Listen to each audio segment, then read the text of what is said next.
Mis estimados estudiantes, reciban un cordial saludo, esperando que Papito Dios derrame sus bendiciones sobre todos ustedes y sus familias. En la oportunidad de hoy les voy a hablar acerca del tema modal verbs y vamos a ver cada uno de los modal verbs, cómo se utilizan y su forma. Entonces comenzamos con nuestro primer modal verb, que sería should. ¿Para qué? Bueno, primero, ¿para qué vamos a utilizar los modal verbs? Se utilizan para dar sugerencias, consejos o expresar obligaciones.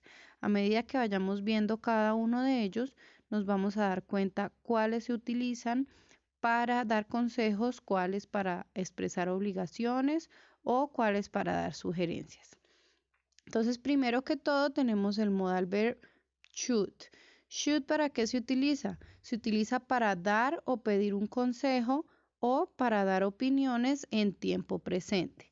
Entonces, por ejemplo, en nuestra primera oración tenemos I have a terrible stomachache. Yo tengo un dolor de estómago terrible. El consejo que yo le daría a esa persona que tiene el dolor de estómago es que debe ir al doctor. Entonces sería en inglés, you should go to the doctor. Tú deberías ir al doctor. Entonces esa palabra should me va a significar deberías, ¿listo? Pero no un deber de obligación, sino un deber de consejo. Es un consejo que yo le estoy dando a esa persona. Otro ejemplo que tengo acá es, we haven't heard from our mother. Nosotros no hemos escuchado, no hemos sabido de nuestra madre. El consejo que yo le daría a esas personas es que ustedes deberían llamarla. Entonces sería, you should call her. Ustedes deberían llamarla. Entonces vemos que la palabra should va a cambiar de debería, deberías, deberían o debo según la persona a la que yo le vaya a dar el consejo en español. Pero en inglés siempre va a ser la palabra should. No va a cambiar dependiendo de la persona a la que yo me esté refiriendo en la oración. No va a cambiar esa misma palabra en la forma en la que yo debo escribirla. Entonces ahora vamos a ver la forma en cómo voy a hacer una oración afirmativa. Primero que todo tengo el sujeto de la oración, luego should. Si la oración es negativa, voy a utilizar shouldn't, que sería la contracción de should not. ¿Listo? Más el infinitivo del verbo principal de la oración sin el to, es decir, no voy a poner la partícula to y el complemento de la oración. Entonces me quedaría sujeto, should si es afirmativo, shouldn't si es negativo, verbo sin to y complemento.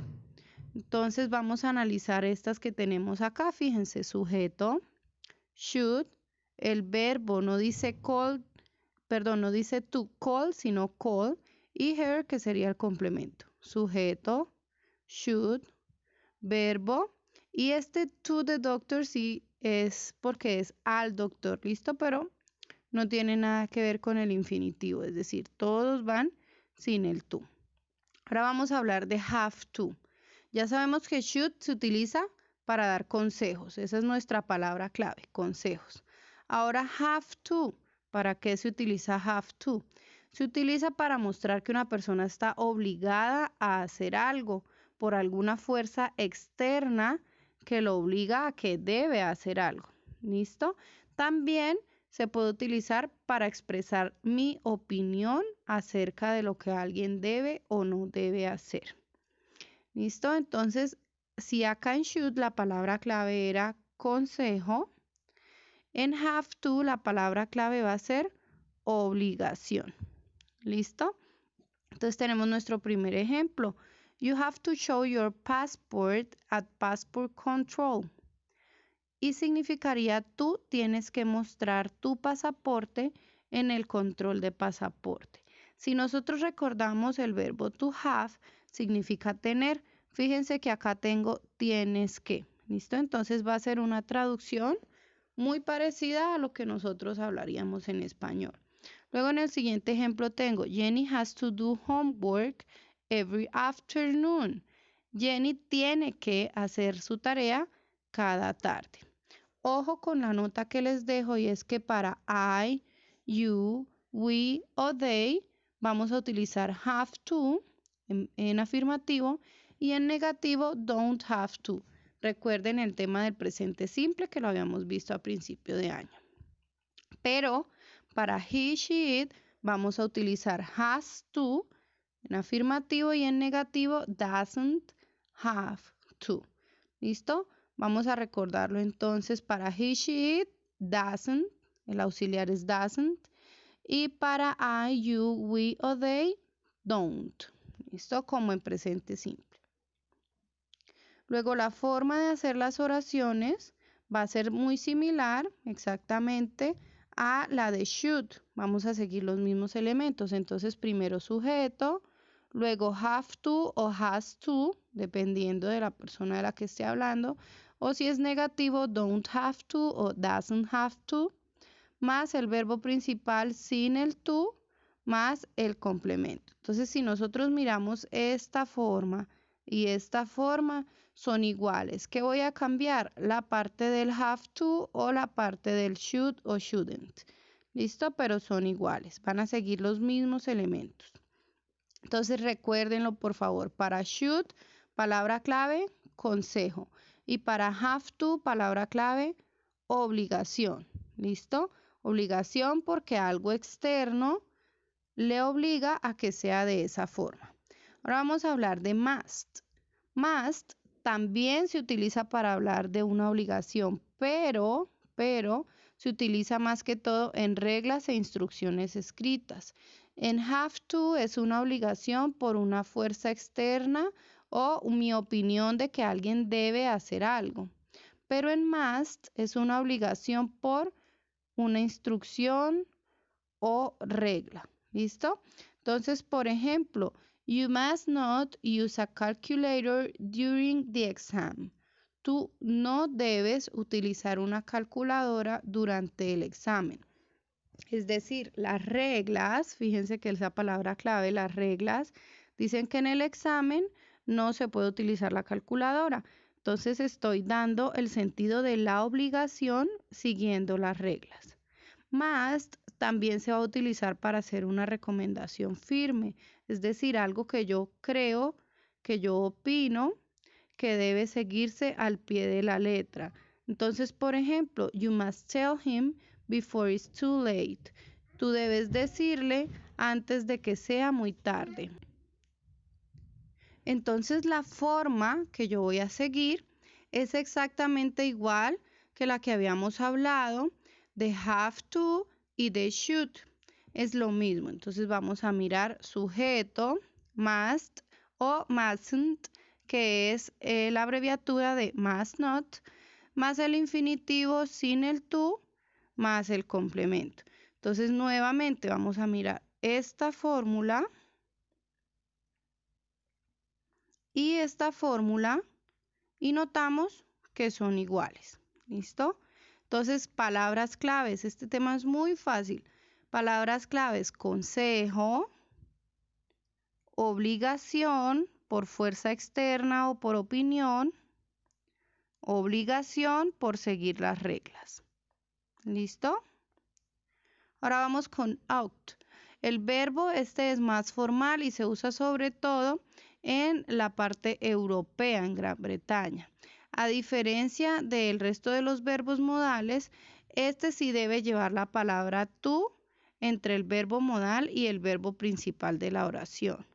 Entonces, por ejemplo, you ought to return that to its owner. Debes regresar eso a su dueño. Entonces, este lo utilizamos para decir algo que es moralmente correcto, es decir, que por nuestros valores debemos seguir. ¿Listo? Se entiende como una obligación. Fíjense que la traducción de must es deber y de ella también es deber, pero este es por valores morales y este es por seguir reglas. Esa es la diferencia. ¿Listo?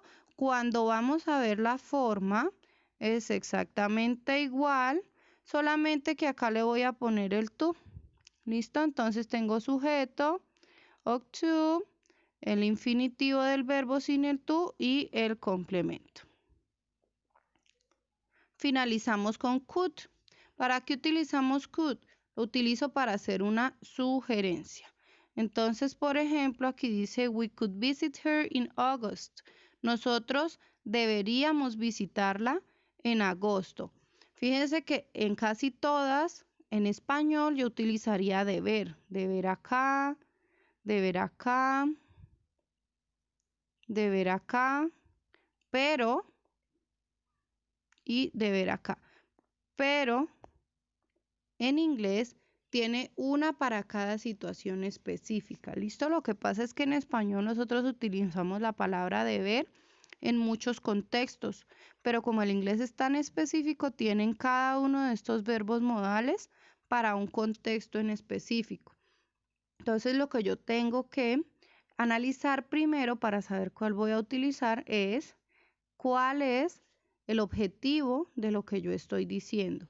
Y así voy a saber si debo utilizar must, could, have to o should. ¿Listo? Entonces, could es para sugerencia. Esa es la palabra clave. Acá también tengo you could stop drinking. Tú deberías dejar de tomar. Y nuestra forma va a ser igualita que en todos los demás. Fíjense, sujeto, could, infinitivo sin el to y complemento. Entonces, como les digo, para entender este tema, lo que nosotros debemos tener claro son las palabras claves para saber cuándo voy a usar cada uno. Entonces, repasamos should para consejo, have to para obligación, por fuerza externa o por opinión, must para obligación, por reglas o instrucciones, ought to para obligación, pero por algo que es moralmente correcto. Could para sugerencias. También les dejé, chicos, este pequeño enlace para que ustedes revisen estos dos enlaces para que puedan ahondar un poquito más con ejemplos.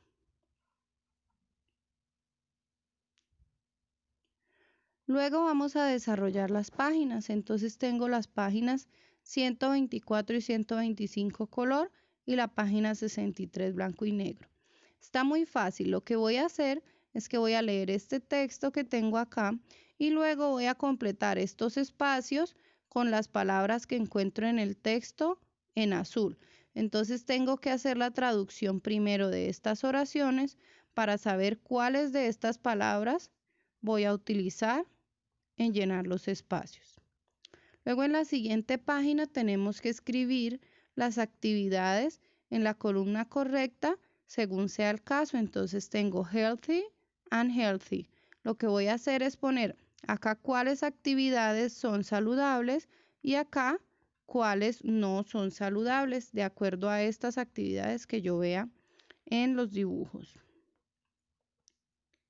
Luego en el siguiente punto vamos a escribir los consejos para las siguientes situaciones. Entonces, por ejemplo, acá dice, dile a tu hermana que deje de fumar. Entonces, acá en el espacio sería, tú deberías dejar de fumar. Lógicamente en inglés, ¿cuál de todos los deberías, profe? Ustedes tienen que analizar, según el tema que ya vimos arriba, cuál de todos me serviría, si could, si should, si have to, depende de lo que acabamos de ver en la explicación. Luego en la letra B dice, escriba consejos que le darías a esta persona.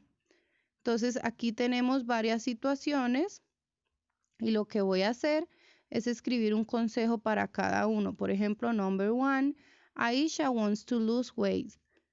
Aisha quiere perder peso. ¿Qué consejo le darías? Entonces tú deberías hacer dieta o tú deberías comer menos. ¿Listo? Vamos a utilizar un verbo modal que me sirva para consejos.